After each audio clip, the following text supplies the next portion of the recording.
Hello and welcome back to another episode of the Chicago White Sox March to October. And here today we're starting things off with a pretty critical situation here at the end of a game to keep our winning streak alive, which is at 8 games in a row right now. So we've got the bases loaded, 1 out, down by 2. We got to put at least 2 runs across here in order to keep the game alive. And what has happened to this point, because I'm actually curious. We have a Grandal homer. Dylan Cease had a pretty good day, and then Christian Javier had a really bad day. I never really am a fan of these kinds of key moments here, because you got to lock in real quick. Please don't just be 2 right away. It is. Of course it is. Hanging slider. Can't get underneath it. That's frustrating. Alright, well, you know, especially when it's like the first game of an episode and the first game after not playing the March to October for a couple of days, that's rough to try and hop into a moment like that. So, couldn't really be expected to win that one. It's not like it's going to have much of an impact in terms of us locking down our division, because we are already like 15 games up. I think we have some momentum, so we're still going to be pretty decent for a couple of simmed games here. And let's see, let's not lose to the Orioles here. How many games in a row do we play them? 3 out of 4, we'll take it. Now we got to play the Yankees. I'm actually a little bit shocked that we didn't see another trade pop up, because the trade deadline is, you know, coming up very soon here. So there we go. We didn't lose any ground in our division. We actually gained ground, if anything. Projected win stay at 107, and I was looking at this, and so it's still the same since I looked at it before that game we just hopped into. Our team batting average is 299. That is ridiculous. 1 point lower than 300. Like, that's crazy to think of, that like a whole team put together has a batting average of basically 300. I'm not going to spend too much time here, but since we are pretty close to the trade deadline here, I want to look at just a couple of our prospects and how they've developed to this point throughout the year, because after that trade deadline hits in the top left there in like 3 days, we won't be able to access this screen anymore. Well, I guess we could technically see through our depth chart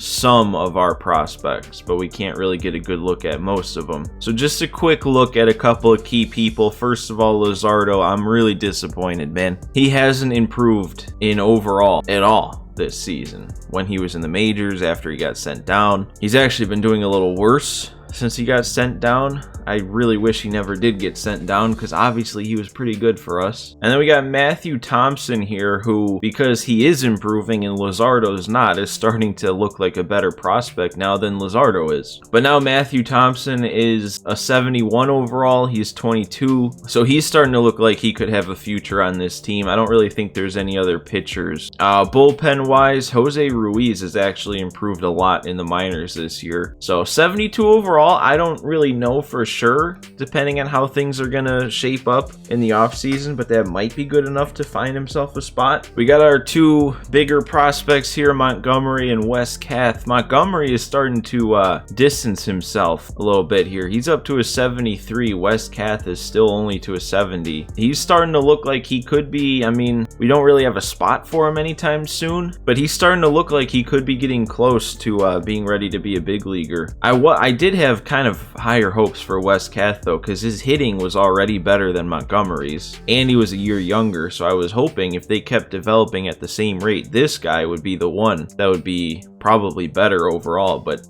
he seems to be slowing down for whatever reason. Really the only other guys worth a look at here are probably just Yoelki. I think has improved a little bit more since our fast track. We got Adolfo, who still never really developed amazingly, I guess. I mean, he's had some pretty decent development just besides the contact, but I don't know, I guess he still has some time. It would be nice to see one more trade pop up, maybe get a prospect, at least a chance to trade for a prospect one last time before the trade deadline. But first, we have to play this game, and we just got to hold the lead against the Yankees, who, just to remind everybody, are not good in this universe. So we just got to hold the lead there, pick up another win, and then we'll see what happens with the deadline. All right, well, we've got a lefty batting, a lefty newly into the game. Oh, Eloy. We can get there. Nice, dude. It's the way to do it. Get him popping up into foul territory if we're not going to strike him out. All right, well, we got a chance here against the lefty to put up some more runs. And actually, this reminds me, since we're seeing Sheets versus a lefty here, I was looking at the splits again. Gavin Sheets actually has a better batting average facing lefties than righties. Like, he's hitting for all of his power against righties. So, like, overall, he's probably better against righties. But against lefties, man, he's actually, like, not bad at all. To the point where I'm surprised his attributes aren't upgrading further than they are. I think he's got no improvement to his power versus lefties, but then only +1 to his contact. And he's batting like over 300 against lefties. That was too good of a pitch not to swing at. But not really a pitch that you're probably going to make a good swing on. Oh, I gotta hit that, dude. Come on. That's a hanger. Can't get jammed on a hanging slider. What are we doing? And a pop-up on another hanging slider. Dude, this is not a good hitting episode so far. Alright, well, at least we had the lead. And we have one of the best guys here to hold the lead. 29 saves, 3-0 record, ERA under 2, 51 strikeouts to only 5 walks. Liam Hendriks is having a season. And there's another strikeout for his numbers. Alright, pop-up to center from Donaldson. That's 2. Vaughn, we got to make this play. He's got a bronze badge in right. That might be the first time I've noticed that, and we get the win. There we go. Another 1-2-3 for Liam Hendriks, 30th save of the year. And there we go, man. Just another win. We were just going to keep racking them up till the end. Another good game from Cease. I didn't even look. 7 walks isn't good, but 7 2/3 with only allowing 2 runs is. Actually, I'm fine if we sim a bunch without a ton of momentum. And we do get one more trade chance to pop up. And again, based on this first trade, the game just doesn't know what we're looking for. So no, we're not going to do this trade. Orioles, what do you got? Robert Neustrom for actually a bunch of people I wouldn't mind giving up. Only a C potential, already a 78. He's probably not going to get any better. Yeah, and it's not like we're giving up anything crazy here. Anything that'd be super useful besides maybe Romy. But I don't need to make this trade. What's the last one we got here? From the Twins, Trey Mancini again, just for Romy this time. Still no reason to do it because there's just no spot to even use him on the big league team. There's just no reason for it. So yeah, again, we're going to decline all trades. I'm assuming this will be the last trade we'll get to pop up. All right, so let's decline this. And are we going to get one more popping up on the last day? Nope. And we're just simming a lot of games here. And we have a player lock out of nowhere. Trey Turner gets a chance to get boosted for the rest of the year. Projected wins up to 109 now. Turner's already having an amazing year. Look at this. He's batting. Let's dive deeper. Oh my God, dude. He's already batting over 300. His on base is already 370. The slugging is 520. He's got 32 stolen bases to only 6 times caught. And he has 46 doubles. 46 doubles with still like 50 games to play. He's a 5.4 wins above replacement player. I don't know where that leaves him in terms of our team rankings because we have a lot of guys playing well. But I don't understand. Although it seems like it's calmed down a little bit, but I don't understand how that kind of a season leads to that much regression. All right, let's get ourselves into this Trey Turner player lock here. Somehow get him to play even better than he's already playing. Like, what is this even gonna look like if I put up a 3+ performance? All right, man, here we go. Leadoff hitter of the game, so we got a good opportunity to get a decent amount of at-bats. It said on the bottom there that he was an all-star this season. I don't think I've been able to see that, and that was a very hittable first pitch. You know, I was just thinking about it. It's kind of a shame that in a game that or an episode that I've already considered not a good hitting episode, now we have a hitter player lock to do. So we got to break out of whatever slump I have in this episode and actually put the bat on the ball. Oh, and I swing at a ball. That was a very bad at bat. Did I get enough of that? That's a pretty decent swing. Oh, it is gone. All right, I did get enough of it. There we go. There we go. That's the simple fix when you're not having a good start to a player lock. Just hit a home run. That should lock down some sort of an upgrade, at least a 1+ at this point. And that was the first run of the game. It's 1-0 now, so we are the offense so far. Why do we got the corners in here? Why would he bunt? I don't really understand the CPU strategy there. You had a runner on second, nobody out, and Corey Seager batting. And it didn't work for him. So ha. Alright, another at bat here. Still 2-0. We got 2 on this time though. Oh no, 3-2. It gave me a pitch in the zone and I was on the late side of good and under it. We get another at bat though, and this time it's against the lefty. And there we go. We got the run driven in down the line. It's only going to be a single, but that's a 2-for-5 day, 2 RBI, a homer. That should lock us up a pretty decent upgrade. I would, if I had to guess, I'm going to say the 2+. And that's it for the game. Giolito, I don't know if he went CG for the shutout, but that'd be pretty cool. And we got, well, it says a 3+, but we can't be fooled. We've gotten it to say 3+ before, and it turns out to only be 2. And what are we? It is only a 2. I know your games, game. How many more games are we gonna sim? I'd be fine to just sim like the whole month, to be honest. We've pretty much got everything locked down. We don't need we still have a chance to make a call up here. And I don't know, if we're gonna be making a playoff push, trying to win the World Series, it really wouldn't make sense to call up a worse bat. Right? So as much as I hate to do it again for the 3rd time in the same season, we gotta decline calling Yermin up to the big. So he'll get his chance next year, more than likely. And we're done simming. We got another game to play here, and it's just, they're all becoming more and more meaningless. We're 17.5 up on 2nd place. May as well, I mean, I know we got a lot of games before it's officially locked up, but you may as well lock it up right now and just consider it done. Our team batting average is over 300 now. All right, well, I want to keep going. I want to keep playing today. So we'll play one more key moment here. Starting in the 7th, down 1 to Cleveland. We're getting shut out. Let's change that. Let's hit today. We're being 2-hit today by Cal Quantrill. And both hits were from Grandal, and both of them were doubles. Right away, Eloy. I didn't get enough of that. Dude, Miguel Sano, batting 308. Did any of us see this coming when I signed him? Because I didn't. No, I really missed that? I think I was too early. Alright, a walk for Grandal. So his day, I think, is still perfect. Oh, no. Yeah.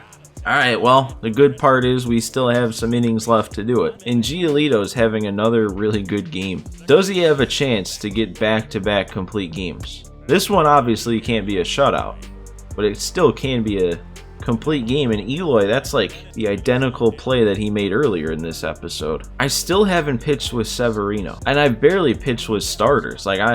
That's kind of what made me think of it, is I almost feel weird pitching with Giolito here. I'd like more chances to pitch with starting pitchers. I think that's like the one thing that March to October kind of gets wrong, is not enough opportunities to use your starting pitchers, which makes sense. But I don't know, I feel like I remember March to October, like the first year or two that it was a thing. I feel like I remembered more long moments, like 5th inning, 6th inning. So I don't know, I'd kind of like to see more of those, I guess, to get more of a chance to use your starters. But I don't know, at the same time, it is kind of nice to have a lot of quick games. I don't know, if I could sacrifice all of the bases loaded, down by 2 or 3 in the 9th inning key moments, and turn all of those into coming into a scoreless game in the 5th or 6th, I'd probably take that. I'd probably make that deal. And couldn't strike him out, which is kind of disappointing, but we'll take the weak pop-up. Giolito's still going strong. And I think I saw along the bottom that Sheets had a hitting streak of like 16 games, so we kind of have to get a hit. Yeah, there it popped up again. I didn't get enough of it. Man, there's something about that 2-seam that I just can't seem to put it all together for. It's not even that tough of a pitch, at least it feels like it's not. But I'm either way out in front of it with a good PCI, or right on it with a bad PCI. There we go, though. Moncada doing what he just seems to do this year. He's batting over 350 at this point.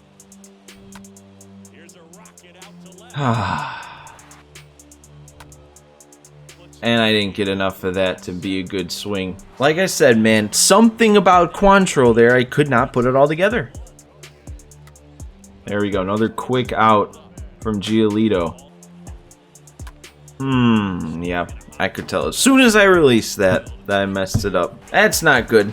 That is not good for what we need to do. There we go. That might be my first strikeout with Giolito here against their best hitter and the last batter faced. But they got that all-important 2-run lead now, so it's going to be that much tougher for us to make a comeback. And they're not even bringing in Clase. What? Quantrill's out of energy. Hey, there we go. I slowed the bat down too much, but that's going to land perfectly. And they're still going to leave him in. And now I'm over anxious. Now I'm just swinging. Should be able to move him up to third, though. It's not all that useful. Oh, there we go. There it is. You can only throw so many fastballs right down the middle before someone makes you pay. Miguel Sano, I feel like he had a big home run a different time we were in Cleveland for a game. Now he does it again. And they're not even bringing in Clase. They're bringing in a lefty. I was almost all over that. No! That's always the pitch that jams me. Alright, well, we need Crochet in this spot. He's the man for the job. 3 lefties in a row. Alright, he got around on it, but we're good. No harm done for a weak fly out. Oh, nice spot there. Oh, I didn't even realize they brought in a pinch hitter here. Changeup gets him. 1, 2, 3 with 2 strikeouts for Crochet, and we're headed to extras. We keep this game alive. I feel like the last time I faced this Sam Hentges guy, I feel like I lit him up, and he seems way tougher to hit this time around. So I don't know what happened the last time. And another one I'm under. Okay, well, we'll take it. Another weak pop-up.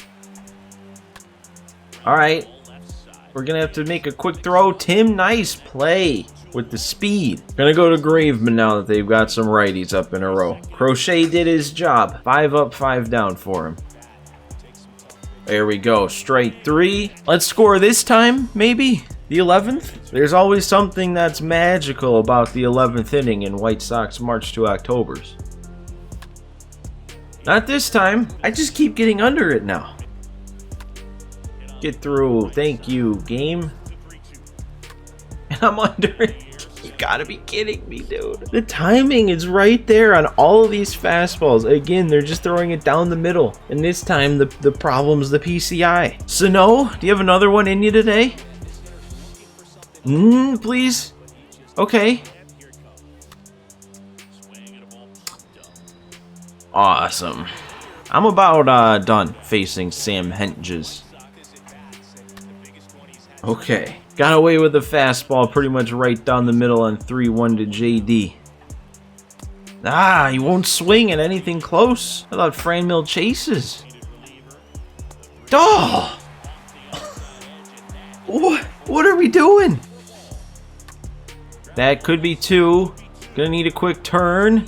We got it. In the 12th inning. This game was supposed to be, alright, let's just play one more before the episode's over. And now it's turning into, what, like 6 innings? And we're still facing Sam Hentges? Alright. Another Grandal walk. Yep, see, it's just still gonna get under it. It's a fastball right down the middle, and I can't hit it. It's just going right back to it over and over, and I'm not making him pay. No, I tipped it.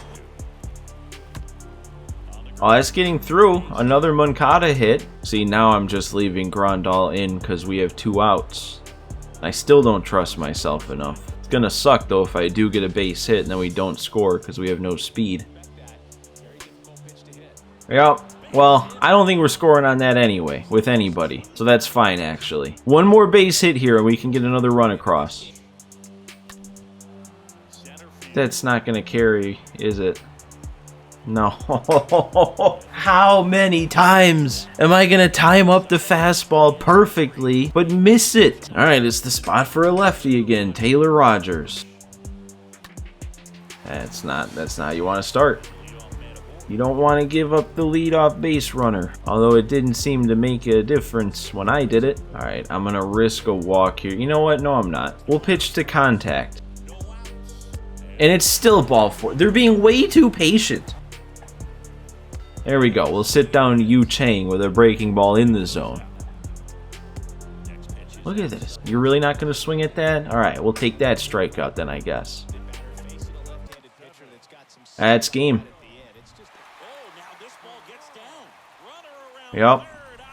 That's fun. That's a good way to end an episode. We don't even need to care about it. It doesn't even matter. We're just trying to get to the end of the season at this point. We really, though? I mean, I know we tied it, so maybe that's why we get that many snowflakes, because we, like, brought it back to even. But really? -4 for a game that we entered in losing? Dude pitched 3 2/3 innings as a lefty against a team that's supposed to destroy lefties. And we didn't put up a single run. He probably threw, like, 45 pitches, and 20 of them were just fastballs right down the middle. This might be a rough stretch of games, but it really shouldn't matter, and we're still picking up wins, like, in between every negative momentum loss. That honestly wasn't as bad of a sim as it could have been. 86 and 37, 16 games up. That's gonna do it for this episode, and I don't want to say that we have the chance to finish the season in the next one, but I guess it all depends on how simulations work. 'Cause I don't know.